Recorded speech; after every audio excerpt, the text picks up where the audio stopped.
Kamala Harris is not running as a newcomer to politics. She is the sitting vice president. If she wants to enact all of these policies to make housing more affordable, I invite her to use the office that the American people already gave her, not sit around and campaign and do nothing while Americans find the American dream of homeownership completely unaffordable. He is still saying he didn't lose the election. I would just ask that. Did he lose the 2020 election? Tim, I'm focused on the future. Did Kamala Harris censor Americans from speaking their mind in the wake of the 2020 COVID situation? That is a damning non-answer. That's about as heated as it got as the two vice presidential candidates, Ohio Republican Senator J.D. Vance and Minnesota Democratic Governor Tim Walz, shared a stage for 90 minutes. While Donald Trump tapped his trademark insults and non sequiturs on social media, the two understudies inhabited a different world. In fact, some version of the phrase, "I agree with my opponent," was said at least 10 times throughout the night. Vance and Walz debated issues from health care to climate change to how to address gun violence. Immigration got the most talking time, more than 9 minutes, followed closely by abortion. CBS News chief Washington correspondent Major Garrett joins me now. We were at the table last night. We're across the digital medium today. Major, what, if anything, now that we've had almost 24 hours to think this through, what will be taken away from this debate and its effect on the larger race? So if this is the last national look-in moment of this campaign, John, meaning no other debates, presidential or otherwise, this could have significant importance. If the Trump-Vance ticket wins, Vance will have made himself more likable and synthesized the central argument of the Trump campaign against Kamala Harris and Governor Walz, which is the economy was better under Donald Trump, immigration is a crisis that they have created or let be created, and that the world is less stable and secure than it was then. And he also sanded down some of the roughest, most toxic elements of Trumpian rhetoric on the debate stage last night. If the Harris-Walz campaign prevails, it will be those moments talking about gun violence, access to reproductive health care, and health care writ large that clearly Governor Walz felt more comfortable with and more oriented to in terms of policy and the political future. That will be what is distinctive about his performance and might be propulsive to a Harris victory.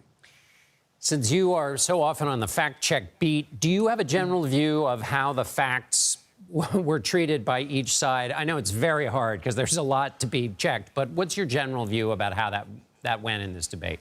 So as you know, John, I work very closely with our CBS News Confirmed team for all of these debates. And when we put together all of our CBS Confirmed fact checks, which you can find on social media, CBS News, or go on the web, CBS News Confirmed, you'll see that many of them fall into a category of need more context, false or true, but need greater explanation. What that generally means is facts were treated with a general amount of respect. There were not extravagant claims that just were completely false. A couple of instances where they were, but in the main, there were points of emphasis or misremembered statistics about a larger point. I would say facts fared better last night than they have in the previous presidential debates. At the end of the debate, Senator Vance would not say that Donald Trump lost. When I talked to Senator Cotton of Arkansas afterwards, he would not say that Donald Trump lost. How does that strike you? And also, obviously, in the light of Jack Smith's release today, but how does that strike you that neither of them would say that Donald Trump lost? Here's a metaphor. It is a straitjacket that former President Trump has secured around his running mate and around other many Republicans who don't want to risk his ire over this question. They know he lost the 2020 election. And it's not just that, John. There is an answer you can give. We have some misgivings about rule changes due to COVID, but in the main, those rules were followed. We would have preferred different rules. The result is the result. Trump lost narrowly.